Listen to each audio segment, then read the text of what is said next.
'Champion' 2 hours 45 minutes run టైమ్‌తో థియేటర్స్‌లో release అయిన తర్వాత ప్రెజెంట్ నెట్‌ఫ్లిక్స్‌లో స్ట్రీమ్ అవుతుంది. ఇక సినిమా చూసాక నాకైతే సెకండ్ హాఫ్ కంటే ఎక్కువ రన్ టైమ్ ఉన్న ఫస్ట్ హాఫ్ చాలా బావుంది. సెకండ్ హాఫ్ స్టార్ట్ అయిన ఒక అరగంట బోర్ కొట్టింది. మెయిన్‌గా గోల్ కొట్టే సీన్ ఎప్పుడైతే స్టార్ట్ అయిందో అక్కడి నుండి ఆ యాక్షన్ పార్ట్ వార్ డ్రామా అంతా బావుంది. సో, ఒకసారి చూడడానికి బానే ఉంది నాకైతే. అదే ఈ ఫీలింగ్ అయితే కలిగింది. మెయిన్‌గా ఆర్ట్ వర్క్, సెట్‌లు, విజువల్స్, ప్రొడక్షన్ వాల్యూస్ ఇవి బావున్నాయి. ఇక ఫ్యామిలీతో చూడొచ్చా అంటే చూడొచ్చు. చూడాలి కంటెంట్ ఏం లేదు. బేసిక్ స్టోరీ లైన్ ఏంటంటే ముఖ్యమైన చోట ఫుట్‌బాల్ ఆట ఆడే అవకాశం కోసం దొంగచాటున ఆయుధాలు తరలించే పరిస్థితి ఏర్పడుతుంది హీరోకి. రజాకార్ల టైంలో. అలా ఆయుధాలు తీసుకెళ్ళాక ఏం జరిగింది? ఏ ఊరికి చేరుకున్నారు?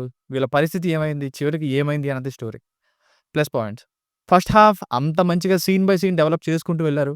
ఆ స్పెషల్ సాంగ్ ఒకటి ఎందుకనిపించిందిలెండి. ఇంక అది తప్పితే ఇంటర్వల్ సీన్ వరకు చాలా బాగా వెళ్ళింది. ఇక మ్యూజిక్, సాంగ్స్, విజువల్‌గా సినిమాటోగ్రఫీ ఇదంతా కూడా అదిరిపోయి అంటే సినిమా ఎలా ఉన్నా కానీ చూడాలనే ఒక క్యూరియాసిటీ నీవు క్రియేట్ చేస్తాయి మినిమమ్‌గా.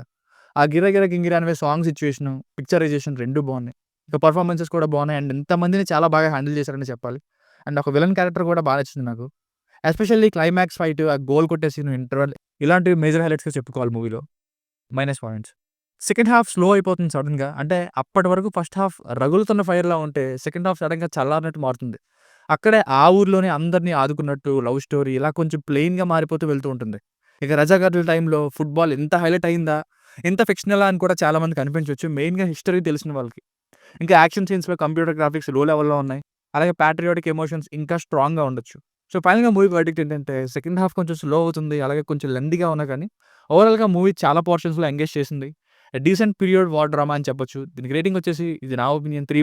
మీకేమైనా వర్క్ నచ్చినట్లయితే ఇలాంటి మరిన్ని రివ్యూస్ కోసం మన ఛానెల్‌ని సబ్స్క్రైబ్ చేసుకోండి. Thank you.